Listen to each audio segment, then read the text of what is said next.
tenganisha kwamba kwa kipindi hicho wao sio mke na mume, na akamuingilia huyo mke ambaye wametengana, basi bila ridhaa yake, basi mtu huyo anakuwa ametenda kosa la ubakaji. Kwamba hata mke wako unaweza ukambaka endapo mmetengana, kwamba kuna amri ya mahakama halali inayowatenganisha, na wakati wa kushiriki basi mwanamke alilazimishwa bila hiari yake kufanya tendo hilo la kujamiiana. Sasa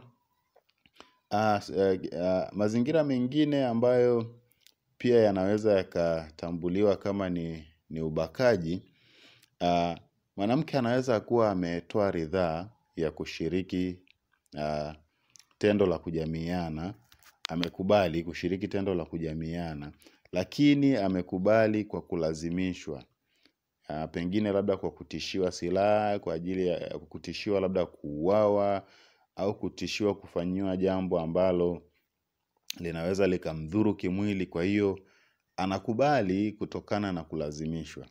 Hakubali kwamba ni hiari yake ya moja kwa moja, lakini hana namna, inabidi akubali ili akwepe kujeruhiwa au kuuawa. Kwa hiyo pia bado inakuwa inaangukia kule kule kwenye ubakaji. Lakini pia mwanamke anaweza akawa ametoa ridhaa ya kushiriki tendo, lakini kumbe wakati anatoa ridhaa hiyo hakuwa na akili timamu. Kuna watu ambao wapo kwenye jamii yetu wanasumbuliwa na maradhi mbalimbali labda ya akili, ambapo unakuta kipindi fulani anakuwa na akili timamu, lakini kuna kipindi ambapo afya yake ya akili inakuwa haiko vizuri. Kwa hiyo ikitokea mwanaume ametumia mwanya huo, kwamba wakati mtu huyo akili yake ikiwa haiko timamu, akaenda akamshawishi na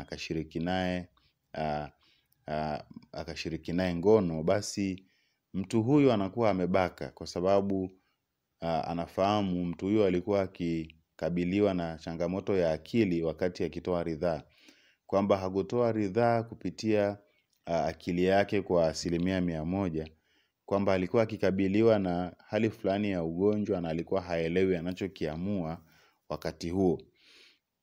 Kwa hiyo hata kama alikubali, basi bado inakuwa ni swala la ubakaji, kwa sababu amekubali akiwa katika hali ya ugonjwa, na si kwamba amekubali kwa mawazo yake yaliyotimia vizuri. Lakini pia mwanamke anaweza akakubali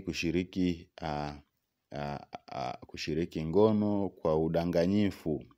Kuna mazingira ambayo yanaweza yakafanywa mwanamke akadhani anashiriki ngono na mume wake, lakini akawa anashiriki tendo na mtu mwingine. Kuna mazingira mengi ambayo yanapelekea masuala hayo. Kwa hiyo katika mazingira hayo basi bado kosa la ubakaji litakuwa limetendeka. Lakini pia sheria inasema moja kwa moja kwamba binti au mwanamke anapokuwa chini ya miaka 18, moja kwa moja huyo hata akikubali, akitoa ridhaa, bado unakuwa umembaka, kwa sababu anakuwa kisheria mtu ambaye yuko chini ya miaka 18 anatambulika ni mtoto, na mtoto hana maamuzi yake, yuko chini ya uangalizi wa watu wazima, na anatakiwa kuamuliwa mambo yake na watu wazima. Kwa hiyo binti yoyote ambaye yuko chini ya miaka 18 anaposhiriki tendo la ndoa au la mapenzi na mtu ambaye ni mwanaume, basi yule mwanaume moja kwa moja anakuwa amefanya kosa la ubakaji, kwa sababu yule binti bado yupo katika umri wa mtoto, na mtoto hana maamuzi binafsi. Kwa hiyo moja kwa moja mtu huyo anakuwa ametenda kosa la ubakaji. Kwa hiyo hayo ni baadhi ya mazingira, na ndio maana niliwaambia pale mwanzo kwamba watu wengi wanadhani tu ubakaji ni kumuingilia mwanamke bila ridhaa yake kwa kumlazimisha. Ndiyo, ni kweli, lakini hiyo ni sehemu ndogo tu ya kosa la ubakaji. Sasa niendelee kukufunulia au kukufungulia mambo mengine mengi, mazingira mengine mengi ambayo yanaweza yakatambulika kuwa ni sehemu ya ubakaji. Sasa mazingira mengine ni kama haya yafuatayo. Sasa ikiwa mtu ana mamlaka fulani, labda ni boss katika ofisi fulani, iwe ya binafsi, iwe ya umma, ila ana nyadhifa au ana mamlaka fulani juu ya mtu mwingine. Na mtu huyo akaamua kutumia mamlaka hayo kwa ajili ya kuomba tendo la mapenzi kutoka kwa mwanamke kwa kutumia nafasi yake ya kiofisi. Labda nitoe mfano mzuri sana hapa ambao watu wengi wanaufahamu na wamekutana nao au wamewahi kusikia. Nadhani wengi mmewahi kusikia kwamba katika vyuo vikuu kuna wale walimu ambao wanaitwa maprofesa ambao huwa warubuni wasichana ambao ni wanafunzi na kuwataka kimapenzi.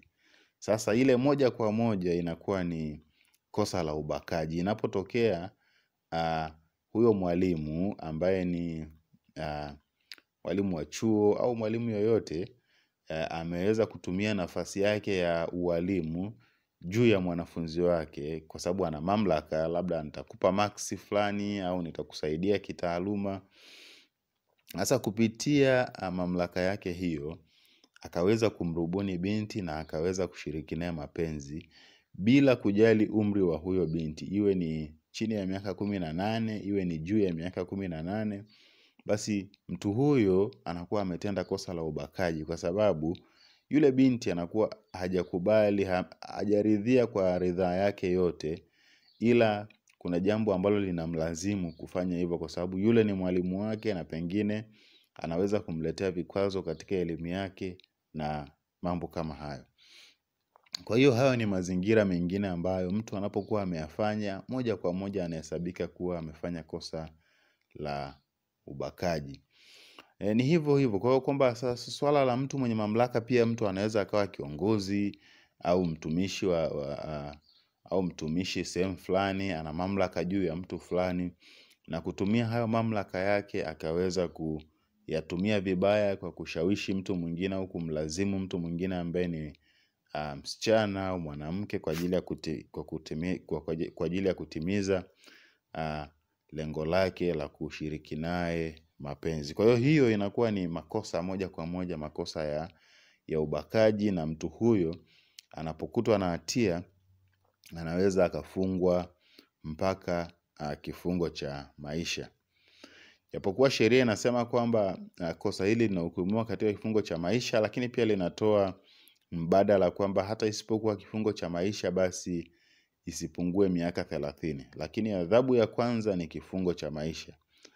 Lakini pia ikitokea kutokana na kesi yenyewe ilivyo na mazingira ya kesi, basi anaweza akahukumiwa miaka si chini ya 30. Sasa tuangalie pia mazingira mengine.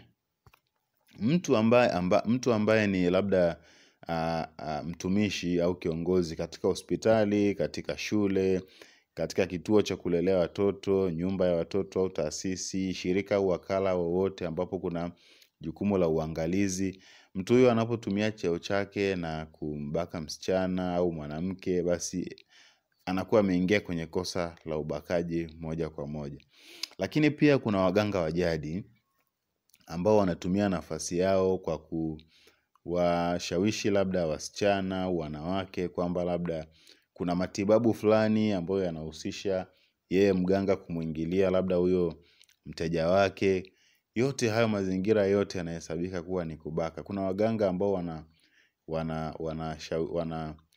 wanashawishi wanawake au wasichana kwamba kuna namna ya kupaka dawa ambayo unapakwa kwa kutumia kiungo cha mwanaume. Kwa hiyo inakuwa ni moja kwa moja ni makosa na inaingia moja kwa moja katika ubakaji. Lakini pia mtu akiwa ni kiongozi wa dini anatumia nafasi yake na kumbaka msichana au mwanamke, basi moja kwa moja naye anakuwa ametenda kosa la ubakaji.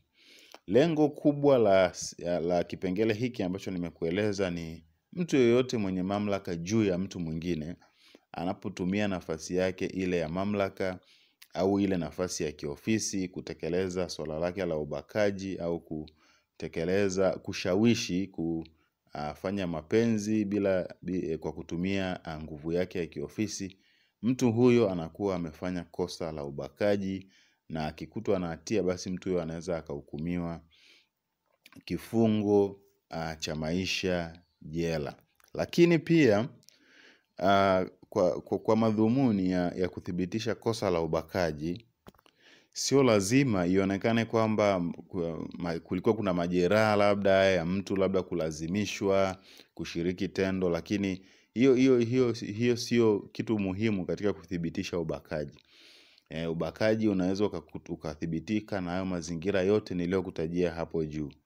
Kwa hiyo hilo ni kosa ambalo lina adhabu kubwa ya kifungo jela maisha. Na baada ya kosa hilo, moja kwa moja tuhamie katika kosa lingine. Kwa hiyo kuna makosa mengine ambayo yana adhabu ya kifungo jela maisha, ambayo yanahusiana na kugushi nyaraka. Sasa hapa nitakutajia makosa kadhaa ambayo yanaweza kuhukumiwa kwa adhabu ya kifungo jela maisha, ambayo makosa hayo yanahusiana na kugushi nyaraka. Sasa kosa la kwanza kabisa ambalo linahusiana na kugushi nyaraka ni kutengeneza wosia bandia au kugushi wosia. Wengi mnafahamu wosia ni nini? Wosia ni nyaraka inayoachwa na marehemu ambaye aliandika wakati wa uhai wake, akionyesha mali na warithi wake na namna atakavyopenda mali zake zigawanywe kwa hao warithi. Sasa mtu anapokuwa amegushi wosia ambao haukuwepo, au ameubadilisha ule uliokuwepo na kutengeneza wosia mwingine ambao ni feki wa kugushi, basi mtu huyo anakuwa ameingia katika kosa ambalo la kugushi, ambalo adhabu yake ni kifungo cha maisha jela. Lakini nyaraka nyingine ambayo mtu anapokuwa ameigushi anaweza akahukumiwa kifungo cha maisha jela ni dokumenti au nyaraka za umiliki wa ardhi, kama vile hati na nyaraka zingine ambazo zinaonyesha umiliki wa ardhi, labda mikataba ya mauziano ya ardhi. Mtu anapokuwa amegushi, basi inaonekana moja kwa moja huyu mtu lengo lake ilikuwa ni kudanganya umiliki na kwa ajili ya kufanya kosa. Kwa hiyo moja kwa moja mtu huyo anapokuwa amepelekwa mahakamani na akakutwa na hatia, basi mtu huyo anaweza kuhukumiwa mpaka kifungo cha maisha jela. Lakini kugushi noti za fedha, wengi mmewahi kusikia kwamba kuna watu huwa wanakamatwa na mashine za kuchakata noti bandia au kutengeneza noti bandia au sarafu. Kwa hiyo mtu anapokuwa amekamatwa kwamba anatengeneza noti bandia na ikathibitika ni kweli mtu huyo ametengeneza noti bandia, basi anaweza akahukumiwa mpaka kifungo cha maisha jela. Kwa hiyo hiyo pia ni kosa kubwa ambalo mtu hatakiwi kulifanya, ni kutengeneza au kugushi noti ambazo ni bandia. Lakini pia mtu hatakiwi kugushi mikataba. Iwe ni mikataba yoyote ambayo ni mikataba ambayo inagusa vitu nyeti, labda mauziano ya mali fulani, iwe ni ardhi, iwe ni vyombo vya moto, labda magari. Nyaraka hiyo ambayo ni ya mauziano ni nyaraka muhimu sana ambayo mtu anapoigushi anaweza akaleta changamoto kubwa sana ya kisheria au upotevu wa mali kwa mmiliki husika. Kwa hiyo pia ni kosa kati ya makosa makubwa ambayo watu hawatakiwi kufanya, ni kosa la kugushi mikataba labda ya mauziano ya mali yoyote ambayo ni mali kubwa. Lakini pia mtu hatakiwi kugushi cheki. Mnafahamu cheki ni nini? Labda cheki ni ile nyaraka ambayo mtu mmoja anaitoa kwa mtu mwingine kuonyesha kwamba ni amefanya malipo fulani, au mtu huyu anatakiwa kupewa pesa kiasi fulani kutoka kwenye akaunti yake ya benki. Sasa mtu anapokuwa amegushi cheki ambayo ni kwa ajili ya kwenda kutoa fedha katika taasisi yoyote ya kifedha, basi mtu huyo pia anakuwa amefanya kati ya makosa makubwa kabisa ambayo yanahusiana na kugushi. ambayo adhabu zake ni kubwa sana mpaka kifungo cha maisha jela. Kwa mtu hatakiwi kugushi nyaraka hiyo ambayo ni cheki, pamoja na hizo nyaraka zingine zote ambazo nimekutajia. Lakini zipo nyaraka zingine nyingi ambazo zimeelezwa hapa na naendelea kukutajia. Nyaraka nyingine ni nyaraka ambayo inaitwa Power of Attorney. Hii ni nyaraka ambayo inahamisha mamlaka kutoka kwa mtu mmoja kwenda kwa mtu mwingine. Mamlaka ya kisheria labda ya kusimamia mali fulani au kuuza mali fulani, yani kushughulikia mali hiyo katika namna yoyote. Labda nitoe mfano. Unaweza ukawa wewe unaishi labda nje ya nchi. Tuseme unaishi Marekani.